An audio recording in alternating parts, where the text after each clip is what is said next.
Olá, tudo bem? Bem-vindo ao Cenário Global, aqui com Flávio Félix, no nosso canal. Hoje é cenário político, vamos discutir o que acontece na política e na economia no Brasil e no mundo, desdobrando também os impactos provocados aí pelo Covid-19 no Brasil e no mundo. E para isso eu chamo os grandes mestres no assunto, eles que tratam de política e de economia e trazem para você o que acontece de fato e também uma perspectiva no cenário dessa semana no Brasil e no mundo. Eu chamo aqui comigo o professor Jorge Arranja, Tiago Santos e Sandro Prado. Boa tarde. Boa tarde, Flávio. Boa tarde, Jorge. Boa tarde, Sandro. Boa tarde, ouvintes da Rádio Web Internacional. Boa tarde, é sempre um prazer estar aqui. Boa tarde a todos.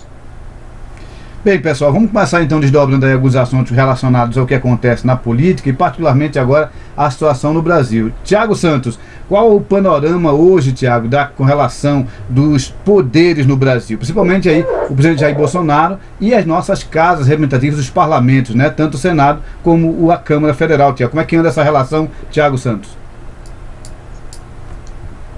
Pois é, Flávio, a relação anda muito conturbada nos últimos dias, né? Se nós levarmos em consideração que ontem ocorreu uma manifestação pró-Bolsonaro e contrário a instituições, né?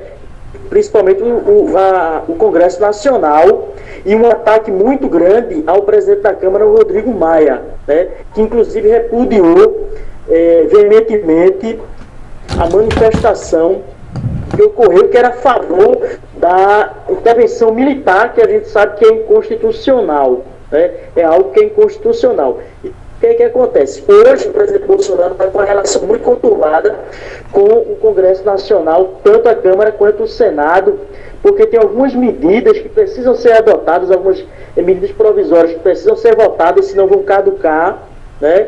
E o governo precisa imediatamente tentar recompor isso dentro do Congresso Nacional. Outro problema sério é em relação a os governadores também. Está ocorrendo um problema sério entre o governo Bolsonaro e os estados também. Inclusive o presidente Bolsonaro está tentando que semana que vem já se retome as atividades nos estados, só que o STF deu autonomia a cada governador, se achar melhor, voltar às atividades normais ou manter ainda a quarentena. Então está muito conturbado, Flávio, a gente precisa observar como é que isso vai se desenvolver nos próximos dias e nas próximas semanas. Muito bem, Tiago, vamos acompanhar. Professor Jorge Arranja, mais uma vez, boa tarde, professor. Professor, como é que anda a situação dos ministérios, né? A gente tem aí um momento de crise, onde o Ministério da Saúde é foco, inclusive eu queria que o senhor dedicasse um pouco das suas palavras iniciais, falando aí da troca do ministro da Saúde, do Mandetta, né, para o Nelson Tait, e comentasse também como é que anda, professor, a relação entre os ministérios em um momento de crise que vivemos. Professor, boa tarde. Boa tarde novamente, é sempre um prazer estar aqui, Flávio, amigos, ouvintes. É importante que a gente tenha em mente que a troca que ocorreu foi uma troca, primeiro, para qualquer pessoa que conhece um ambiente organizacional, absolutamente normal, porque quando há uma discordância pública, explícita, entre líder e liderado, e entre liderado e líder, ambos explicitamente se desentenderam publicamente, não havia outro caminho. Não havia outro caminho a não ser a saída do ministro Mandetta. E a troca, aparentemente, foi a troca de uma pessoa, de um técnico, que tinha um viés político muito forte, porque já tinha sido deputado, tinha sido, inclusive, já secretário de Educação, de Saúde município estadual, Mato Grosso, e para a troca de uma pessoa que é eminentemente técnica. Então a gente elimina uma parte do viés político partidário, e facilita provavelmente isso, essa interlocução com quem efetivamente deve ter interlocução, que é a parte dos hospitais, a parte da integração do Sistema Único de Saúde, a parte dos tratamentos que têm que ser desenvolvidos para a gente solucionar aí essa pandemia da melhor maneira. Professor, ainda é muito cedo para a gente comentar, o ministro acabou de assumir, seria injusto até de nossa parte fazer qualquer tipo de análise numérica, né, com relação aí às ações voltadas, particularmente, que eu estou falando, professor, particularmente com relação ao combate da evolução do Covid-19. Mais uma coisa que o senhor destacou na coluna aí nessa semana, conversando conosco, é sobre o discurso de posse, digamos assim, do ministro Nelson, quando ele fala sobre economia e saúde não devem se conflitar. O senhor comentou alguma coisa nesse sentido, não é verdade? Exatamente. É um falso dilema que tem se plantado em larga escala, diria eu até dos dois lados, do lado que defende exclusivamente a saúde, do lado que defende exclusivamente a economia, e a gente sabe que uma coisa depende da outra, né? Não adianta todo mundo, a gente se focar exclusivamente na saúde das pessoas, porque elas vão estar saudáveis, mas lá na frente elas vão estar sem emprego, elas vão estar sem renda, elas vão estar... A gente tem um estudo muito interessante, Flávio, que corrobora isso, o pico da incidência do câncer nos anos de 2009 e 2010 no mundo, em decorrência da crise de 2008, porque as pessoas passaram a estar mais estressadas, as pessoas viveram momentos de tensão muito grave, e aí a gente teve esse pico dessa doença lá na frente, nos anos posteriores. Perfeito. Então, é um falso dilema. A gente tem que conseguir fazer com que tudo trabalhe de maneira coadunada. Não é pensar só num ou pensar só no outro, é pensar em tudo junto. Perfeito. Professor Sandro Prado está conosco também aqui na linha por telefone. Professor, nós temos aí uma situação bastante complicada com relação aos números. O senhor, por sinal, participa conosco logo cedo do boletim diário sobre o Covid-19. Os números aumentam no mundo, há países que começam a relaxar e começam a flexibilizar a volta ao trabalho. Como é que o senhor vê, professor, do ponto de vista econômico, essa situação no mundo e particularmente no Brasil, também falando aí agora da troca do Ministério da Saúde, né? A troca dos nomes no Ministério da Saúde, professor Sandro Prado. Olá, Flávio, olá a todos os ouvintes. Algo que é importante frisar, eu acho que nesse momento, são as políticas públicas do combate à pandemia, que são diferentes em cada país. Então a gente já percebe que tem alguns países que basicamente já chegaram ao pico da doença e que conseguiram, com uma certa rapidez, organizar o atendimento às pessoas, tanto no combate preventivo, como no combate relacionado a novas UTIs, a novos leitos. É o caso, por exemplo, da Alemanha. Então, a Alemanha é um país que tem um alto índice de pessoas que estão com o coronavírus, mas em contrapartida tem um percentual de mortes bem inferior à maioria dos países, e é um dos primeiros países que já busca uma certa política de relaxamento. Então eu acho que num primeiro momento o combate da proliferação da Covid-19 no Brasil, porque o sistema de saúde não tem condições de que o número de doentes seja aumentado mais do que esse aumento aí de cerca de 3 mil pessoas por dia no Brasil passam a ser acometidas pela doença, vários precisam de internação e a gente não tem leito hospitalar para todo mundo, não vai ter como cuidar de todas as pessoas simultaneamente. Então isso é uma das questões básicas que eu acho que a gente tem que observar, né? Nós não somos iguais a outros países e cada país tem que tomar medidas de acordo com sua capacidade de atendimento simultâneo de pessoas nos hospitais que já existentes e nos hospitais que existem, né, novos para combater a pandemia. Então a gente pode até pegar o caso chinês, né? A China é um país que tem hoje cerca de 1 bilhão e 400 milhões de pessoas, no entanto, basicamente o número de infectados ficou congelado na casa dos 80 mil.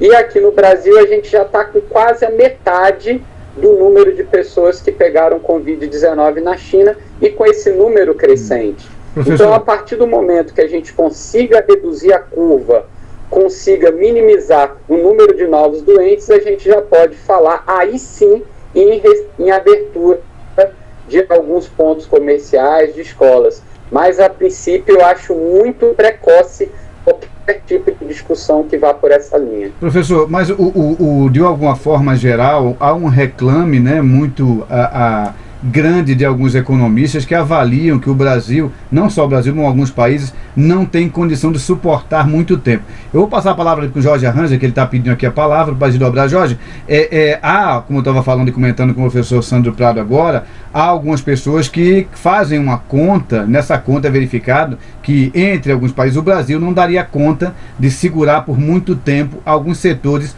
completamente parados. Como é que você vê essa situação, professor Jorge Arranja? Eu acho muito interessante a visão que Sandro trouxe de que a gente deve tratar locais onde estão estágios diferentes da pandemia de maneira diferente. Então a gente não pode simplesmente pegar e replicar o que está sendo feito em outro local, porque pode estar em outro ponto da curva. Mas, quando alguém fala que isso deve ser feito no Brasil, a maioria das pessoas fica em polvorosa, fica em pânico. Nós temos pouco mais de 5.700 municípios no Brasil e quase 5.000 municípios não tiveram nenhum único caso de corona. Então, tratar São Paulo, que é o lugar onde tem mais casos, da mesma maneira como se tratam 3.000, 4.000 cidades que não tiveram nenhum caso, é uma maneira completamente absurda e errada de se tratar a coisa.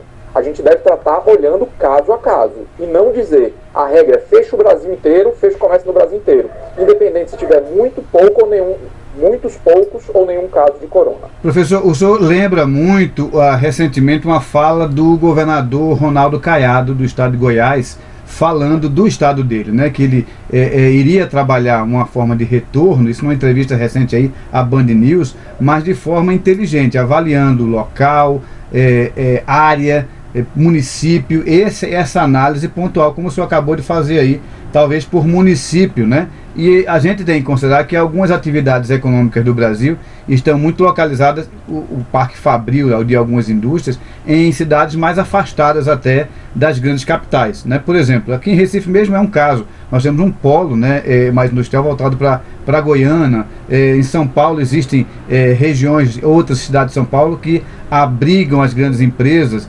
Seria essa a postura, professor, avaliar dessa forma, como o senhor falou, por municípios, e aí ir voltando dentro de uma segurança calculada, seria mais ou menos isso? É exatamente isso, e aí a gente deixa aberto onde não tem casos, fica fechado onde tem casos, onde os casos estão crescentes. Para quê? Para que as pessoas vão se imunizando, quem está doente vai saindo da doença e quem não está, todo mundo vai acabar pegando isso, né? Então, e aí o que acontece? Quando aquela cidade que estava cheia de doentes, ela começar a melhorar, a outra cidade que não tinha doentes, ela vai acabar pegando. Vai demorar um pouco mais, mas vai pegar. E aí a gente vai abrindo e fechando em ciclos, em ondas, e não fechar tudo de uma vez, porque a gente não vai conseguir abrir tudo de uma vez também. Perfeito. Professor Sandro, quer comentar? A gente fechar esse assunto, Sandro Prado? Eu acho que algo a acrescentar e infelizmente nós não conseguimos realmente paralisar. Está um pouco complicado a ligação, professor. Eu vou passar para Tiago, professor. E paralisar o contágio. Melhorou. Professor, complicou um pouquinho a ligação, professor Sandro Prado. Enquanto ele retorna, ele estava fazendo um comentário da fala de... Um minuto só, professor. Ele estava fazendo o comentário, a gente volta já com o senhor. Está um pouquinho ruim a ligação. Eu vou passar para Tiago Santos, para desdobrar um pouquinho, Tiago. Professor Jorge Arranja acabou de comentar o assunto do retorno, que é um assunto muito sério, né? Se fala a necessidade do isolamento social é importante, mas Jorge destacou a importância de voltarmos gradativamente de forma inteligente. E o Brasil, como é um país continental, por volta de mais de 5.500 municípios, ele destaca aí que a maioria dos municípios não está com infecção e podia se fazer um estudo para voltar ao trabalho de forma assim organizada, por localidade que estivesse assim mais apta a voltar a trabalhar. Tiago, qual a sua visão desse assunto? Pois é, Flávio, a colocação de Jorge é muito pertinente, porque realmente o Brasil é um país continental e a grande maioria dos municípios ainda não tiveram nenhum caso sequer de coronavírus. Então é necessário sim já pensar, fazer um planejamento para a retomada das atividades econômicas, né, porque realmente tem cidades que dependem muito do seu setor terciário, né, do seu comércio, e é fundamental não parar esses pequenos municípios, porque tendo em vista que a arrecadação do governo federal, do governo estadual e municipal caiu muito. Então, repasse de fundo de participação do município e fundo de participação do estado vai diminuir bastante. Então, quanto mais rápido a gente voltar nesses municípios menores que não tiveram nenhum caso, é extremamente importante. Mas aí chegamos num ponto, Flávio, ouvintes, que como o STF deu autonomia aos governadores, muitos governadores ainda estão com medo de reabrir as atividades dos comércios e ampliar novamente o número de contágios e o número de mortes. Perfeito. Porque aí o que acontece? Isso iria cair no colo do governador. Então é uma situação difícil, é um dilema, por isso que é importante ouvir os médicos, a área de saúde, fazer um planejamento bem feito e ver a possibilidade sim de reabrir aos poucos, mas que não coloque em risco a vida de nenhum cidadão, porque é extremamente importante preservar a vida dos brasileiros. Muito bem, professor Tiago Santos. Voltar com o professor Sandro Prado, que ia comentar o que tinha falado o professor Jorge Arranja. Professor Sandro Prado, novamente na linha.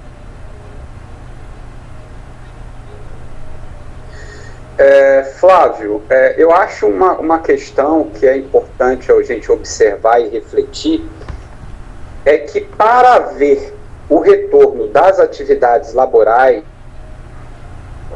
para que as pessoas voltem a trabalhar, seja no comércio, seja na indústria, necessariamente vai haver a necessidade de que as escolas reabram suas portas.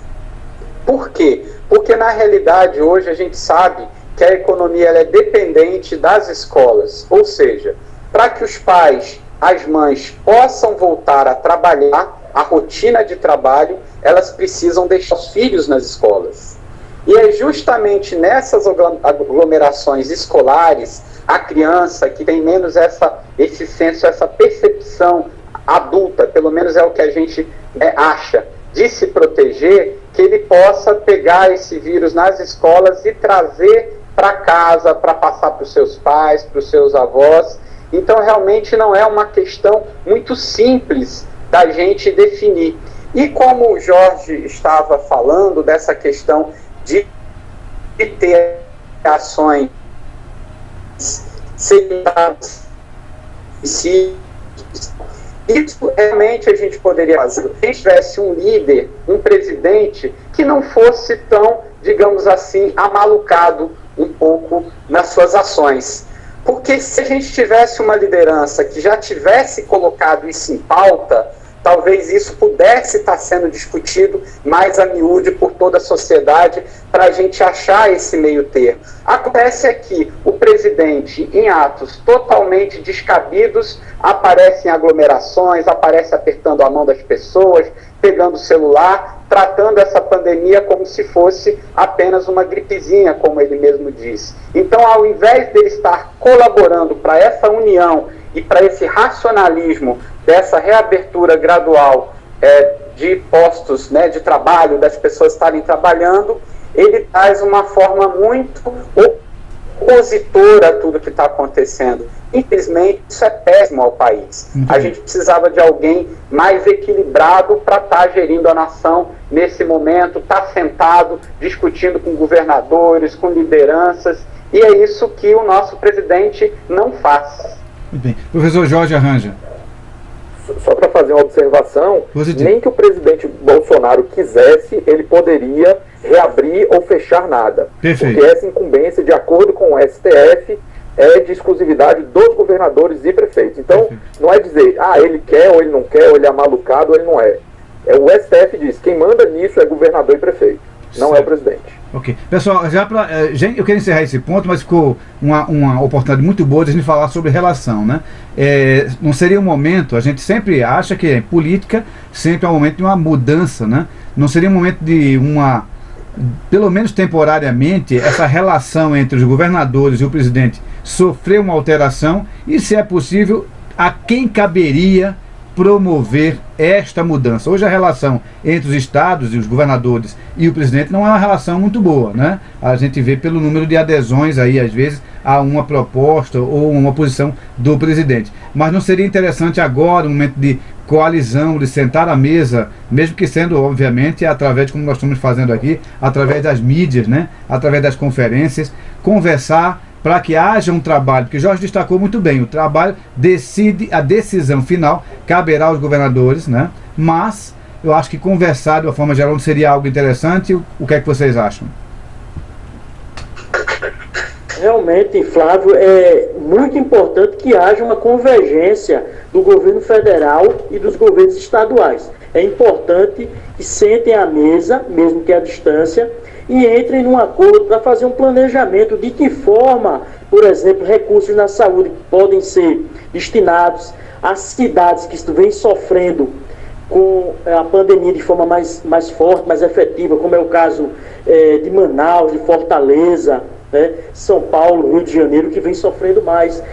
Sobre a perspectiva de reabertura do comércio a curto prazo ou a médio prazo, tudo isso tem que ser tratado, sim, entre estados, municípios e o governo federal. Eu acho que o governo federal é que tem que iniciar essa conversa, chamar os estados e municípios a conversarem para ver a efetiva possibilidade de retomar da economia e também ver as necessidades na área de saúde dos investimentos, né? Nós não estamos vendo isso nesse momento, pelo contrário, há uma briga muito grande entre o governo federal e os governos estaduais, né? Existe até uma briga política, né, entre atores relevantes que visam ter a possibilidade de se candidatarem à presidência da República em 2022. Então tudo isso precisa ser analisado, ponderado, porque hoje o mais importante é salvar a vida da população brasileira e, no segundo momento,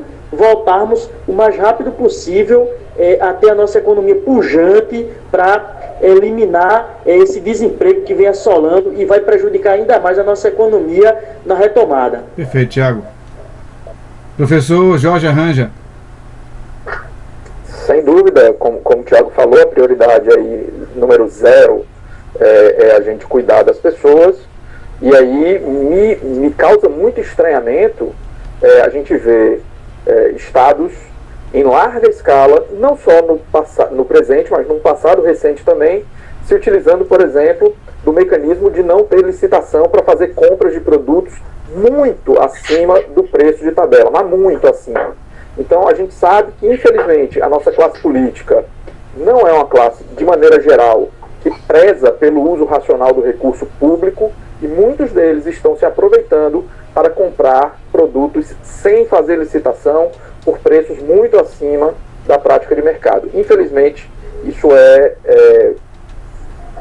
diagnosticado de maneira relativamente fácil. E aí, só fazer uma observação. A gente tem, por exemplo, em cima da mesa do presidente do Congresso, há mais de um ano, o projeto de lei para que seja regulamentada a possibilidade de investimento estrangeiro no saneamento básico, que é uma das grandes necessidades do brasileiro, que talvez impedisse, né, ou pode impedir que a gente fique tão doente. E está lá, paradinho. Faz mais de um ano que o projeto está pronto e ele não coloca para votar. E aí agora vem posar de que eu estou defendendo o povo, de que o bem das pessoas, da saúde. Isso é um discurso muito bonito, mas na prática as ações dele não corroboram com esse discurso. Professor, só para fechar o raciocínio, com relação aos governadores e um alinhamento aí, apesar de que a gente sabe, né, os governadores são de alas políticas diferentes, algumas convergentes, algumas totalmente aderentes ao presidente, alguns participaram da campanha dele, hoje já não participam, mas será que não seria a hora, né, de sentarem, estou falando de todos, na verdade de um exclusivamente, sentarem e decidirem, olha, agora o momento é um momento de crise, é uma guerra contra um oponente invisível, letal, que está trazendo um número ao Brasil terrível. Não seria a hora de sentarem à mesa, até para evitar, professor, isso que eu acho que concordo plenamente com o que o senhor falou e me preocupa muito. Essa semana ainda teremos um bate-papo sobre isso, gestão pública em foco, para discutir como é que esse dinheiro está sendo usado, que é muito importante. A crise existe, saúde, é grave, mas é preciso saber realmente usar o dinheiro público. Mas não seria interessante esse momento de convergência, governadores e presidência, e quem seria a pessoa para começar esse diálogo, para sair do quadrado que hoje temos no Brasil em termos de política e partir para um trabalho mais abrangente, mais inteligente? Quem tem que ceder? Acho que todo mundo tem que ceder, mas quem tem que começar, professor, esse bate-papo? Veja, se o STF decide que quem tem a chave da porta de abrir ou fechar as empresas são os governadores e prefeitos, eu acho que são eles que devem procurar convergir para chamar para uma conversa. Chamar o presidente para poder conversar e dialogar. Acho que sim, porque a decisão é deles, a decisão não é do presidente. Infelizmente, eu acho que deveria até ser uma conversa onde os dois sentassem em pé de igualdade, mas sentam na mesa sem ter pé de igualdade. O governo e a prefeitura decidem o que vai fazer e o governo federal entra só para pagar a conta. É assim que hoje está funcionando a prática do Brasil. Professor Sandro Prado, qual a sua posição com relação a este tópico, professor? Tá, vamos por partes. Primeiro, não há a menor condição de mais de 5.700 prefeitos e mais de 25 governadores, eles buscarem marcar uma reunião com o presidente da República.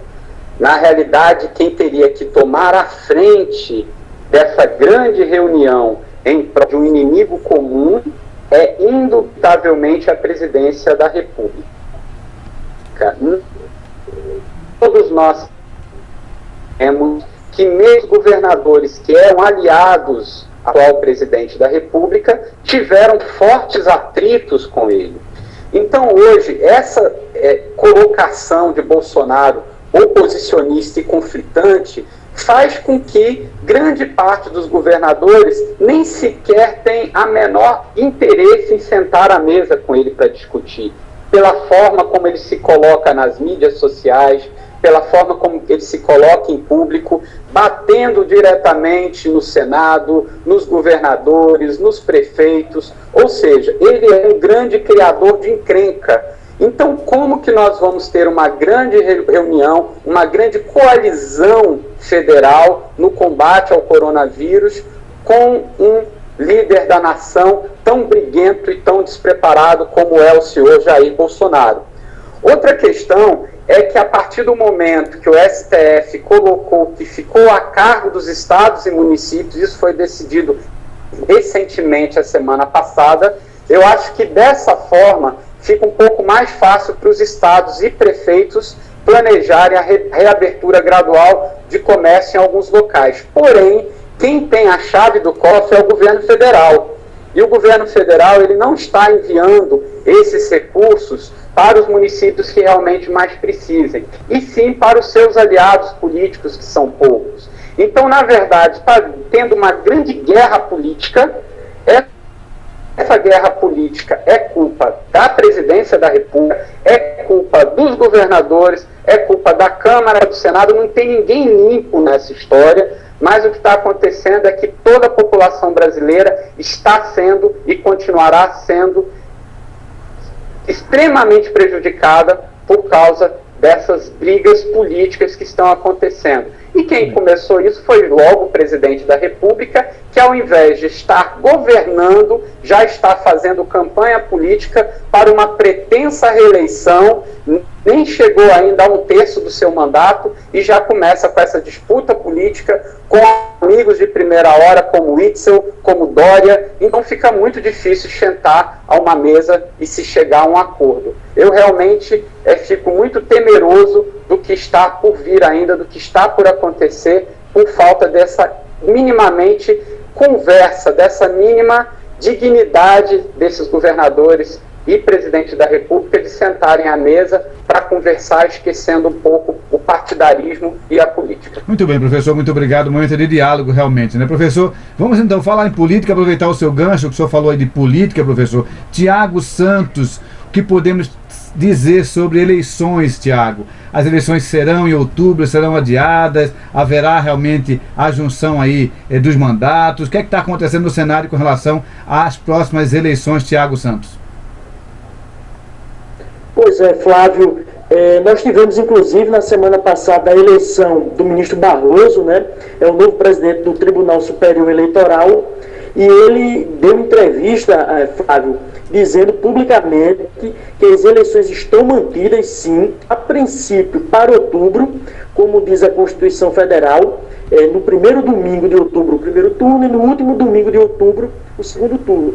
Porém, ele já trabalha assim com a possibilidade de adiar as eleições para dezembro, ou seja, num período aí de uma diferença de 15 dias, seria 6 de dezembro o primeiro turno e 15 dias depois nós teríamos o segundo turno, porque ele é frontalmente contrário, Flávio, à ampliação dos mandatos eletivos, tanto de vereadores quanto de prefeitos, porque se cogitou essa possibilidade que os mandatos fossem adiados, fossem ampliados, né, e eles ficassem até 2022 e nós tivéssemos uma eleição unificada, né, para todos os cargos em 2022.